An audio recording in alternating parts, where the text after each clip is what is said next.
Good evening student. तो आज हम लोग क्लास 12 का चैप्टर 3 का बहुत बड़ा लेक्चर डिस्कस करेंगे। बहुत बड़ा लेक्चर मतलब आज हम लोग जो स्टडी करेंगे वो based on Wheatstone bridge रहेगा।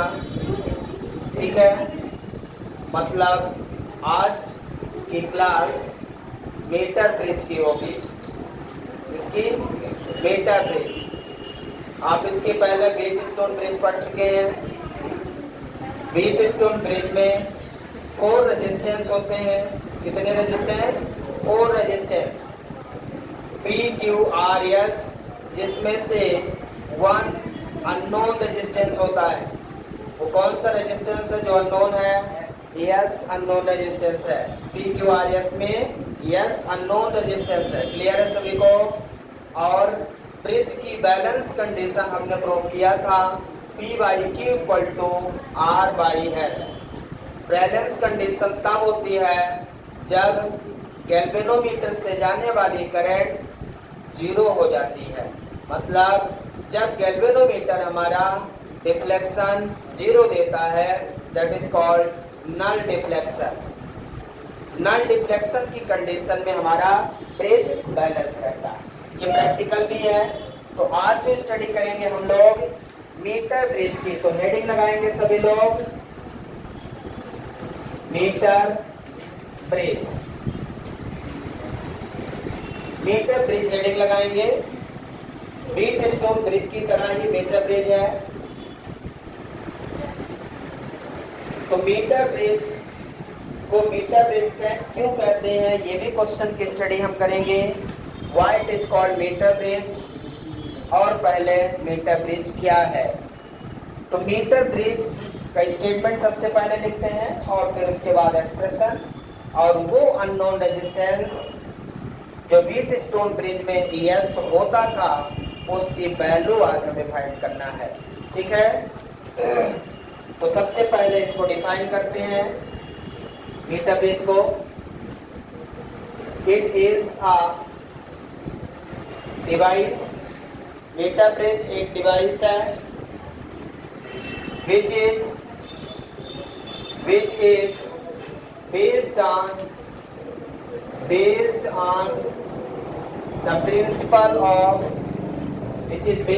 the principle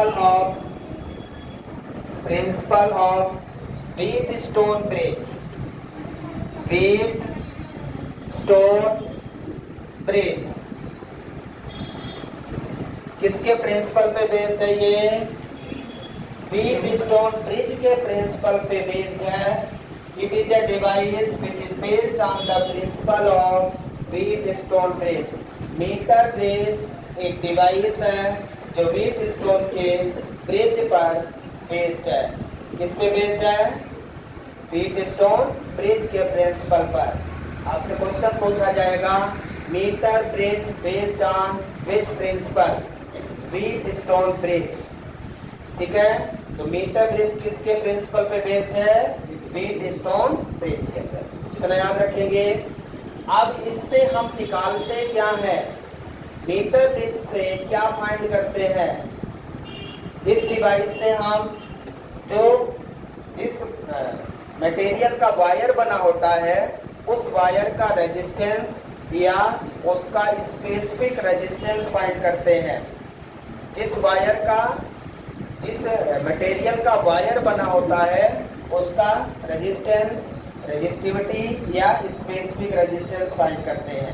ठीक है ना? तो आइए with the help of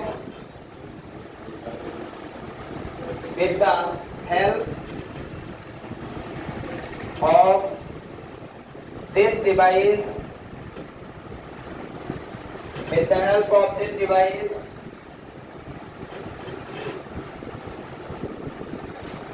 help of this device, to find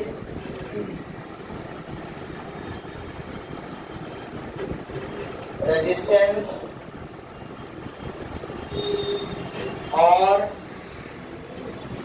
specific resistance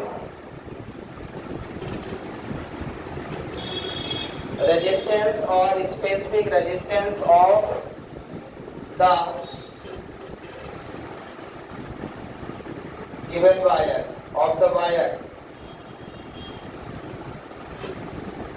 Resistance or specific resistance of the wire. इससे हम क्या फाइंड करते हैं?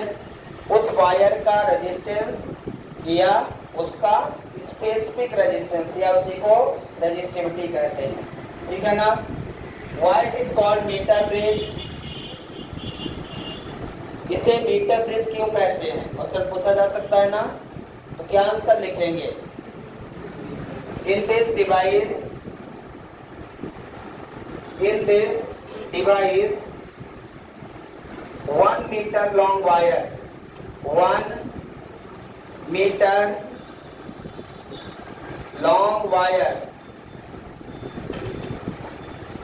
किसका वायर होगा? मैग्नीन और constantan.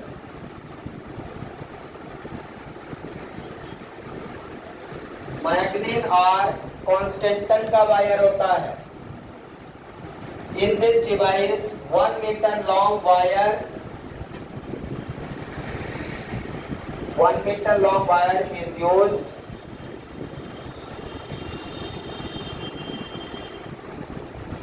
hence this device is called meter bridge, and this device is called meter bridge. इसे metre bridge क्यों कहते हैं? क्योंकि in this device 1 meter long wire is used. इसमें 1 मीटर लंबा तार यूज किया जाता है। वो वायर की लेंथ कितनी होती है?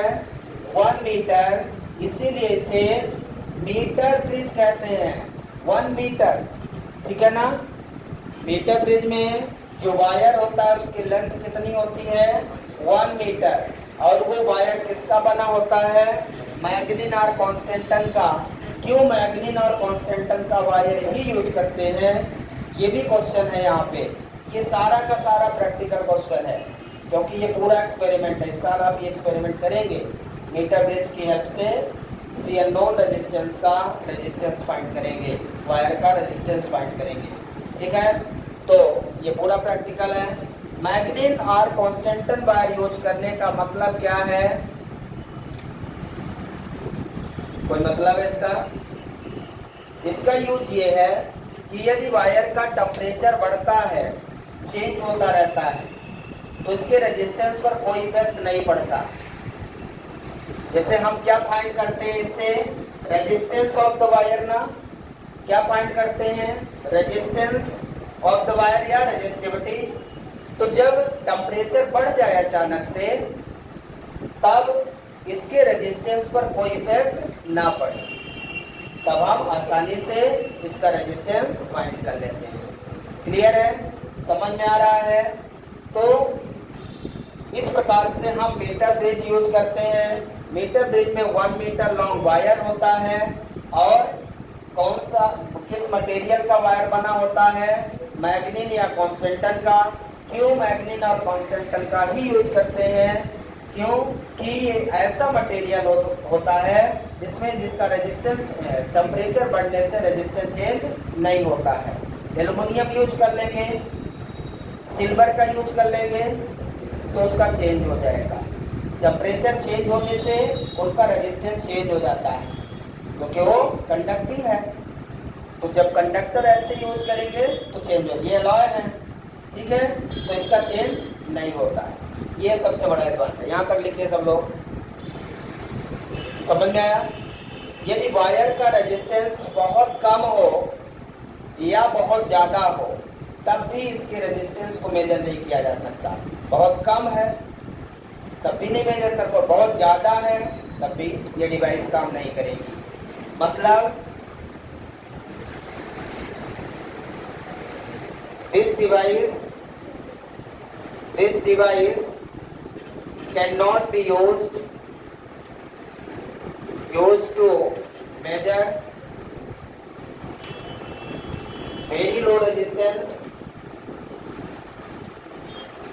क्या हम मेजर करते हैं? रेजिस्टेंस मेजर करते हैं ना, लेकिन वेरी लो रेजिस्टेंस है और very high resistance, very high resistance of the wire.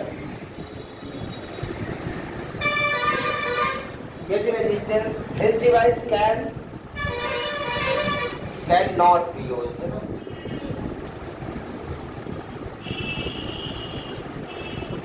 Cannot be used to measure very low resistance or very high resistance of the wire. This device cannot be used. This device cannot be used to measure very low resistance और very high resistance. यदि बहुत कम resistance है तब भी नहीं major कर पाओगे और बहुत ज्यादा है तब भी मेजर नहीं कर पाओगे। दो केस में आप मेजरमेंट नहीं कर पाओगे। समझ में आया क्या? नॉर्मल रेजिस्टेंस है तो मेजर कर लोगे, क्योंकि उस वायर का रेजिस्टेंस ही तो हम लोग मेजर करते हैं। मीटर ब्रिज की हेल्प से हम क्या मेजर करते हैं? रेजिस्टेंस या resistivity of the given wire. अब यदि रेजिस्टेंस बहुत कम है तो कैसे मेजर करोगे? अब बहुत ज्यादा है तब भी मेजर नहीं कर पाओगे, गैल्वेनोमीटर आपको उड़ जाएगा। बहुत ज्यादा है तो करंट जीरो हो जाएगी, बहुत कम है तो गैल्वेनोमीटर उड़ जाएगा, रेजिस्टेंस ही नहीं वायर का।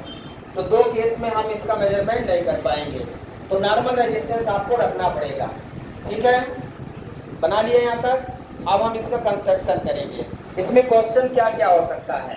पहला क्वेश्चन ये हो सकता है कि मीटर ब्रिज किस प्रिंसिपल पर बेस्ड है? तो आंसर होगा व्हीट स्टोन ब्रिज के प्रिंसिपल पर बेस्ड है। दूसरा क्वेश्चन ये होगा कि मीटर ब्रिज से क्या फाइंड करते हो? तो resistance of the given wire और रेजिस्टिविटी और इंटरनल रेजिस्टेंस आल्सो। ठीक है, ये सारी चीजें हम फाइंड करते हैं। तीसरा, why it is called metre bridge. सबसे इंपॉर्टेंट क्वेश्चन ये है कि इसे मीटर ब्रिज क्यों कहते हैं? क्योंकि 1 metre long wire are used, 1 metre long wire are used, hence it is called metre bridge. चौथा, 1 metre long wire made by in which material? Manganin और कॉन्स्टेंटन। ये आपको याद रखना है, मैग्नीन या कॉन्स्टेंटन का बना होता है। तो कई सारे क्वेश्चंस हैं जो आपसे पूछे जा सकते हैं मीटर ब्रिज में। क्लियर है सभी को?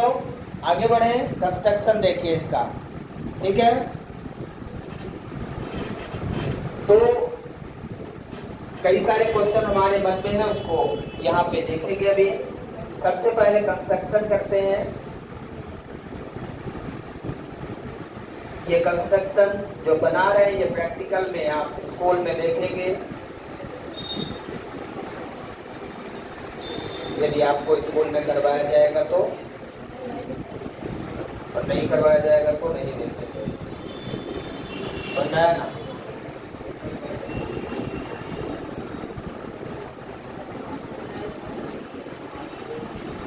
यहाँ पे सबसे पहले एक रेजिस्टेंस बॉक्स लगा होता है। रेजिस्टेंस बॉक्स, ये हो गया रेजिस्टेंस बॉक्स। दूसरे टर्मिनल में वो रेजिस्टेंस लगा होता है जो अननोन है, जो मुझे नहीं पता। ये मान लो टर्मिनल ए बी है और ये टर्मिनल सी डी है। तीसरा, इसमें 1 मीटर लॉन्ग वायर होता है। बात ना करें, 1 मीटर लॉन्ग वायर होता है। कितने मीटर का लॉन्ग वायर होता है? 1 मीटर। ये 1 मीटर लॉन्ग वायर है। अब इसमें स्केल बनाना पड़ेगा। ये ऊपर स्केल बना देता हूँ। ये 1 मीटर लॉन्ग वायर और ये है स्केल। इसमें इस डिवाइस में स्केल भी बनी होती है। स्केल 1 मीटर की ही बनी होती है, 0 से लेकर 100 सेंटीमीटर, 0 से लेकर 100 सेंटीमीटर का। ये वुडन ब्लॉक होता है, पूरा लकड़ी का बना होता है। ठीक है, अब आप नहीं देखे होंगे तो पता नहीं चलेगा। अब ये उसे पता चलेगा जो एक्सपेरिमेंट किया होगा, देखा होगा। जो देखा ही नहीं उसको कैसे पता चलेगा ये क्या रखा है?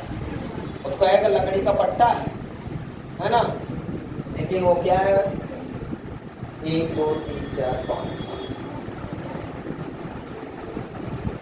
यहाँ पे हम लोग लिखेंगे ऐसे ये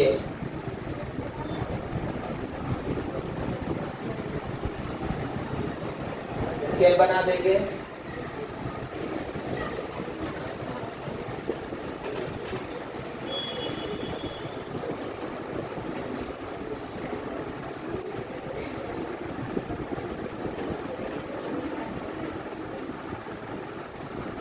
टेन 20 30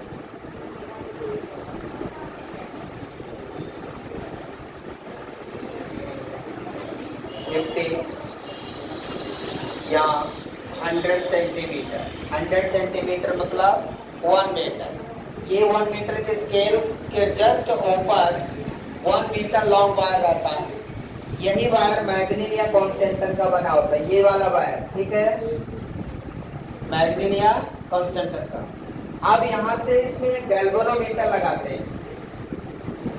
क्या लगाते हैं? गैल्वेनोमीटर। और गैल्वेनोमीटर को ये जॉकी के माध्यम से स्लाइड करते हैं। एक टर्मिनल रहता है उसमें जॉकी, उसको स्लाइड करते हैं। ऐसे जगह पे फिक्स करते हैं जहां पे गैल्वेनोमीटर 0 डिफ्लेक्शन दे दे। वही रीडिंग नोट करना है। कौन सी रीडिंग नोट करना है? जहां पे गैल्वेनोमीटर 0 डिफ्लेक्शन दे दे वायर में, that is called balancing point. कौन सा पॉइंट बोलेंगे इसको? बैलेंसिंग पॉइंट बोलेंगे। ये ए है, ये बी टर्मिनल है, ये सी। ये जो पॉइंट है मैं मानता हूं ये हमारा बैलेंसिंग पॉइंट है।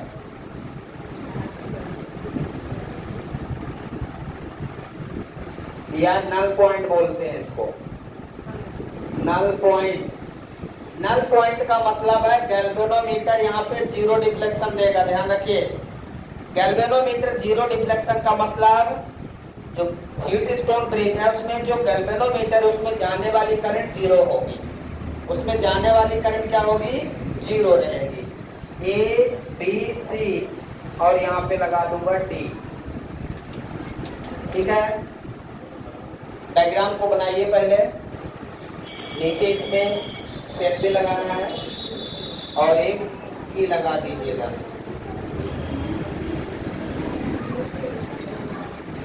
सेल लगा देना है ना,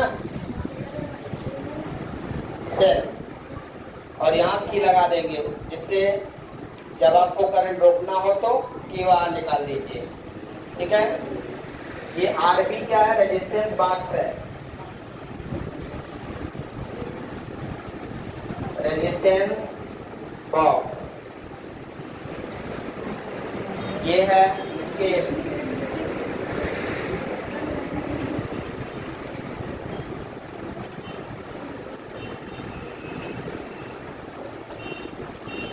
पूरा बना लीजिए अच्छे से।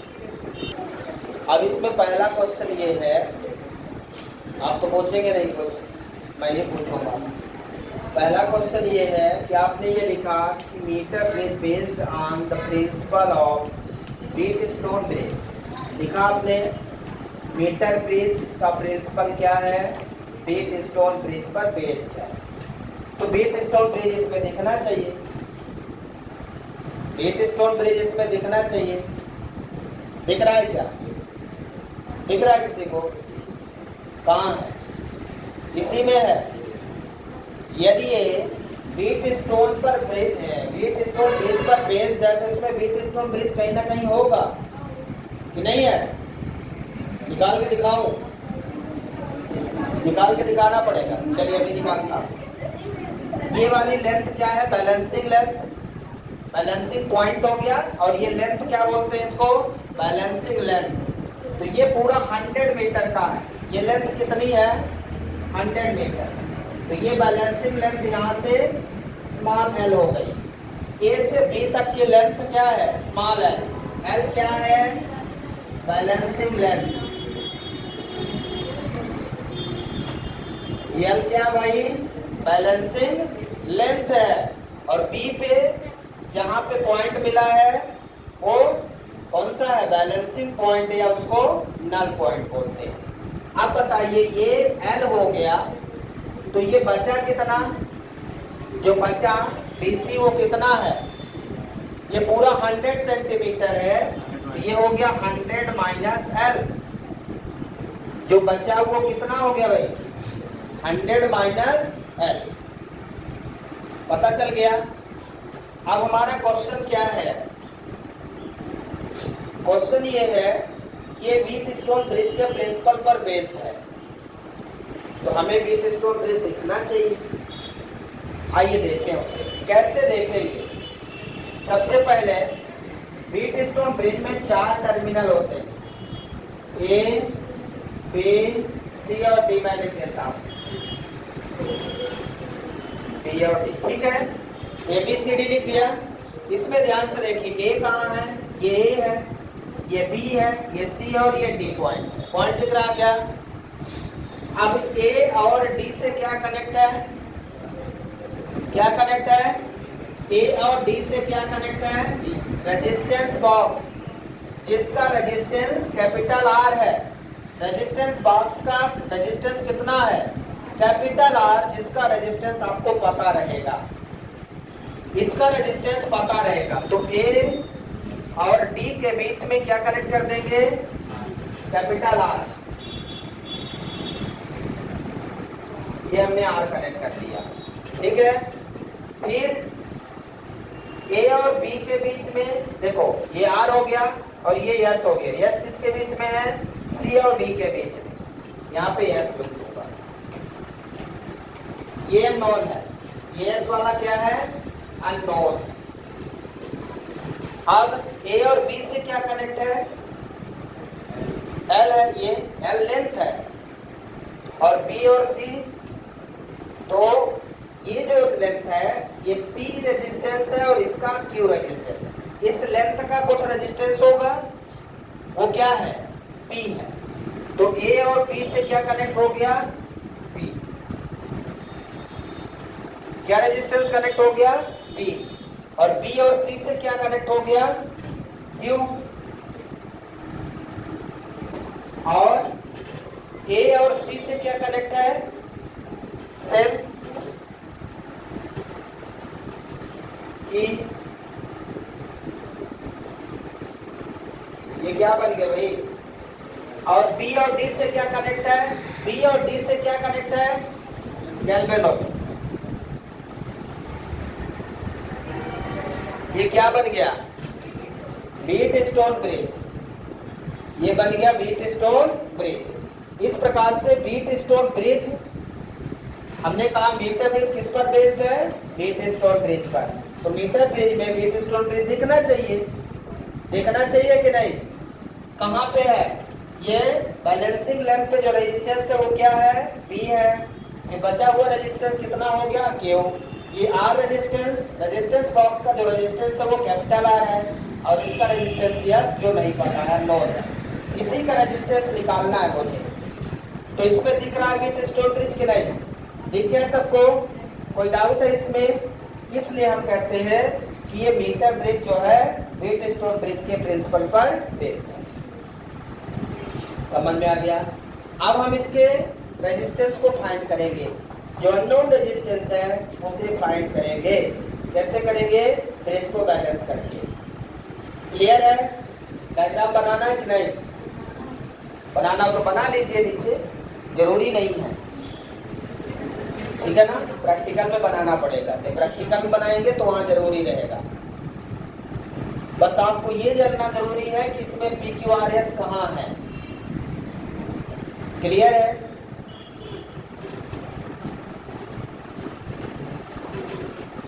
मिटा दो, बना रहे, बना लीजिए, छोटा सा बनाइए। अब देखिए मैं इसका रेजिस्टेंस निकालूंगा, जो मुझे नोन है और जो अननोन है।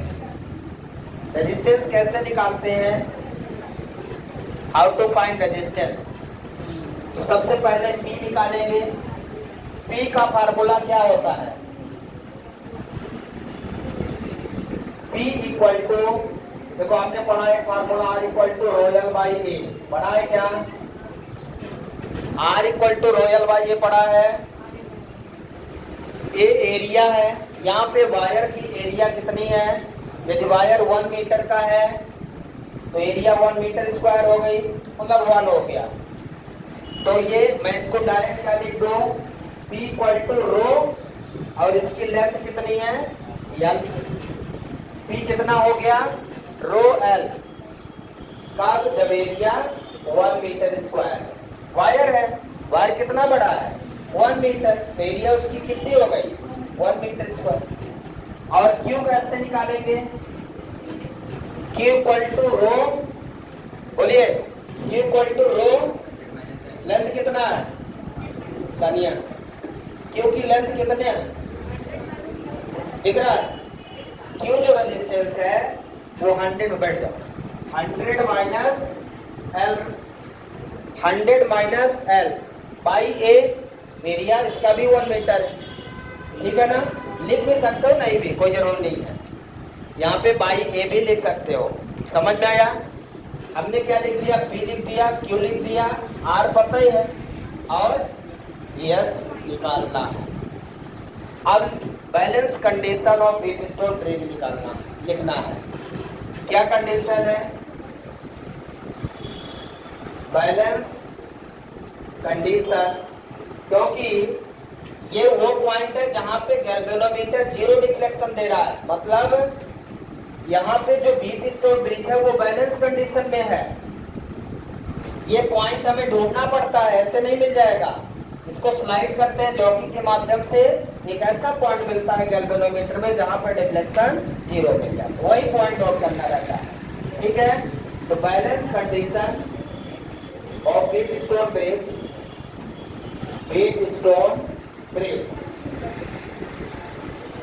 P by Q equal to R by S, P by Q equal to R by S, S equal to कितना हो जाएगा? R into Q by P, ये S इक्वल टू हो जाएगा क्या? S इक्वल टू कितना हो गया? RQ by P।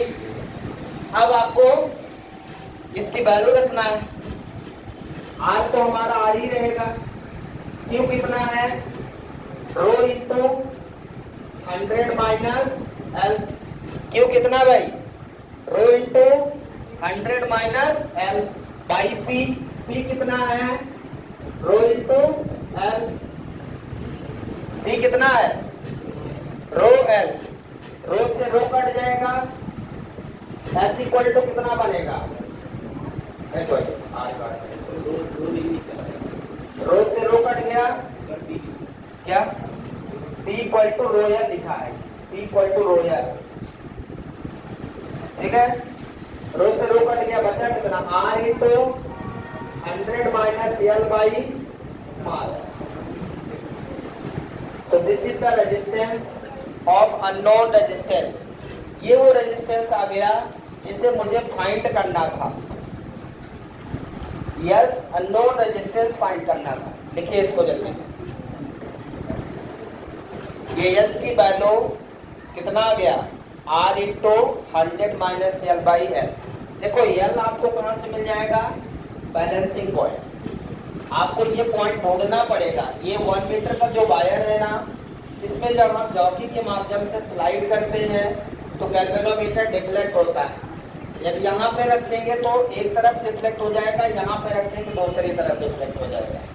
तो बीच में कहीं ना कहीं एक ऐसा पॉइंट मिलेगा जहाँ पे वो 0 डिफ्लेक्शन देगा, बीचों बीच। तो वो पॉइंट हमें ढूंढना होता है। वो पॉइंट जहाँ पे ढूंढ लेंगे तो ये लेंथ मेजर कर लेंगे, ये लेंथ आपको मिल जाएगी। L आपको पता चल जाएगा। यदि L आपको पता चल गया और ये R पता ही है, ये रेजिस्टेंस बॉक्स है, इसमें 1000 ओम तक रेजिस्टेंस होता है, 1 ओम 2 ओम का नहीं होता। 1 ओम से लेकर 1000 ओम तक का रेजिस्टेंस इस बॉक्स में रहता है। कितने ओम का रेजिस्टेंस आपको अप्लाई करना होता है उसमें से उतनी स्विच निकाल दीजिए। स्विच निकालना रहता है, स्विच रहती है। तो वो जब आप देखेंगे तो ज़्यादा समझ में आएगा प्रैक्टिकली। मैं आपको दिखाऊंगा अभी फिर से। तो किस पे निर्भर करता है? ये आर और एल पे। यदि आर और एल की वैल्यू पता चल जाए तो यस मिल जाएगा, और आर और एल की वैल्यू यहाँ से मिल जाएगी आपको। ठीक है, अलग अलग आर की वैल्यू पे अलग अलग एल होगा। जैसे अभी मान लो 5 ओम पे हमने अप्लाई कर दिया यहाँ, तो एल 20 सेंटीमीटर आ गया। फिर आर की वैल्यू हमने चेंज कर दिया, 10 ओम कर दिया, तो ये एल बदल जाएगा, एल आपका 26 हो जाएगा, कुछ ना कुछ ऐसा। अब उसके हिसाब से इसकी वैल्यू आ जाएगी। ठीक है ना, उस मटेरियल का। तो जो भी आपको है फाइंड करते रहते हम लोग, इस तरह से आ जाता है। अब दूसरा क्वेश्चन ये है कि आपने कहा है कि हम वायर का रेजिस्टेंस और रेजिस्टिविटी भी निकालते हैं, लिखा है ना आपने। So how to find the resistivity of the material. जिस मटेरियल का वो वायर बना है, जिस मटेरियल का वो वायर बना है, ठीक है, उसका रेजिस्टेंस कितना होगा और उसकी रेजिस्टिविटी, मटेरियल की रेजिस्टिविटी कितनी होगी, तो ये भी निकालना पड़ेगा। कैसे फाइंड करोगे बताओ? रेजिस्टिविटी का फार्मूला क्या होगा? ये मैंने R equal to rho L by A लिखा है, तो रेजिस्टिविटी का फार्मूला क्या लिखूंगा वहां से? Rho equal to R A by L. तो आर की जगह एस लिखना है, एस ए बाई एल। ये जो आर है इसकी जगह पे क्या लिखेंगे? एस लिखेंगे। वो अननोन रेजिस्टेंस जो हमने निकाला है, वो अननोन रेजिस्टेंस हम यहां से फाइंड कर लेंगे। तो रेजिस्टिविटी निकालने के लिए मुझे क्या लिखना पड़ेगा? S A by L. S की वैल्यू कितनी है? R into 100 minus L into 20 को ऐसे लिखा है। एरिया ऑफ वायर, उस वायर का एरिया कितना होता है? यस हम यहां से निकाल लेंगे। वायर का area pi R square, pi small है। किसी वायर की एरिया कैसे निकालते हो? Area of wire. जब भी कभी एरिया ऑफ वायर पूछे तो आप हमेशा फार्मूला याद रखो, pi R square. R is the radius of wire. R क्या है? Radius of wire. अब क्वेश्चन ये है कि how to find the radius of wire. Radius of wire कैसे निकालोगे?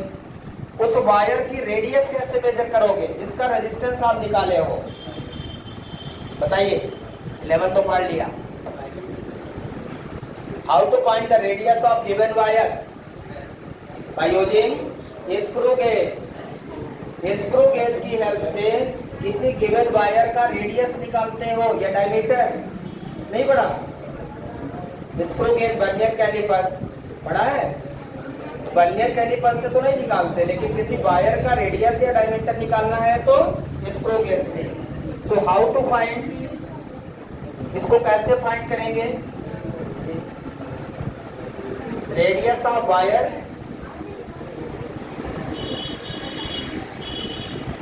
Radius of wire to be find with the help of screw gauge। Screw gauge की help से आप किसी वायर का रेडियस या डायमीटर निकालते हो। 10th में 11th में जो टेबल बनाते थे ना, ऑब्जर्वेशन टेबल, याद है? एक एक रीडिंग ले लेके, एक जगह यहाँ यहाँ वहाँ हर जगह रीडिंग लेते थे। तो वही सारी चीजें हैं। स्क्रू गेज से हम लोग किसी वायर का डायमीटर या रेडियस पाए। तो रेडियस यहाँ से निकाल लेंगे, इसकी वैल्यू यहाँ रख देंगे। एल मिल चुका है, एस मिल चुका है और पाई भी पता है 3.14। मतलब कुल मिला के एरिया निकालना है, तब जाके उस वायर की रेजिस्टिविटी मिलेगी आपको। समझ में आया क्या? इतनी सारी चीजें हमें इसमें फाइंड करना पड़ेगा। पूरा लिख लीजिए अच्छे से। इसलिए इसमें कितने क्वेश्चन होंगे वो सारे मैंने आपको बता दिए हैं, और किस तरह से फाइंड करोगे ये भी बता दिए हैं। यस कैसे निकाल दिया, और यस मिलने के बाद resistivity of the wire material कैसे निकालेंगे उसके लिए फार्मूला। वायर की रेडियस कैसे निकालेंगे उसके लिए स्क्रू गेज का यूज करना पड़ेगा। इसमें प्रिकॉशंस कुछ होते हैं जो आपको ध्यान देना पड़ेगा। पहला प्रिकॉशंस आपको ये ध्यान देना है कि स्क्रू सभी टाइट रहे, कोई भी स्क्रू लूज ना रहे जो टर्मिनल के बीच में लगते हैं। स्क्रू टाइट होने से शॉर्ट सर्किट होने की संभावना और वायर की लेंथ जितनी होनी चाहिए वो नहीं हो पाएगी, तो उससे आपका बैलेंसिंग पॉइंट डिस्टर्ब हो जाएगा और आपकी रीडिंग गलत हो जाएगी। तो बहुत सारी चीज़ें आपको ध्यान रखना है। तीसरा जो इम्पोर्टेंट पॉइंट है प्रिकॉशन का, जॉकी को धीरे धीरे स्लाइड करना है, पैरेलली वर्टिकली नहीं स्लाइड किया जाता, ऐसे स्लाइड किया जाता है। तो धीरे धीरे स्लाइड करना, बहुत धीरे धीरे, ऐसा नहीं कि तेज से ऐसे मार दो। Slowly and slowly slide the jockey on the wire, ठीक है, इस प्रकार से। और जो सेल आपने लगाया है, सेल को भी आपको ध्यान रखना है कि इतना ईएमएफ मिल पाए कि करंट आसानी से फ्लो हो पाए सर्किट में। कभी कभी ऐसा होता है कि सेल इतना वीक होता है कि हमें अपने आंखों से दिखाई नहीं देता कि करंट फ्लो हो रही कि नहीं। जब इतना ही नहीं समझ में आएगा, रिफ्लेक्शन ही नहीं पता चल पाएगा, तो फिर हम लोग NaCl डाल देते हैं या NH4Cl डाल देते हैं। अमोनियम क्लोराइड वाटर में जब हम डाल देते हैं तो उसकी कंडक्टिविटी इंक्रीज हो जाती है। अमोनियम क्लोराइड एक पाउडर है जो हम वाटर में डाल देते हैं, उससे उसकी कंडक्टिविटी इंक्रीज हो जाती है और डिफ्लेक्शन बहुत तेज़ी से देने लगता है, तो हम बैटरी में उसको यूज कर लेते हैं। ठीक है, यहाँ तक किसी कोई डाउट है? ये टॉपिक आपका कंप्लीट हो गया है, ये चैप्टर कंप्लीट हो गया है। कल हम NCERT के न्यूमेरिकल्स करेंगे, तो आप सभी लोग NCERT की बुक लेके आएंगे कल, ठीक है, और पूरा चैप्टर रीड करके आएंगे, पूरा चैप्टर करंट इलेक्ट्रिसिटी, ठीक है।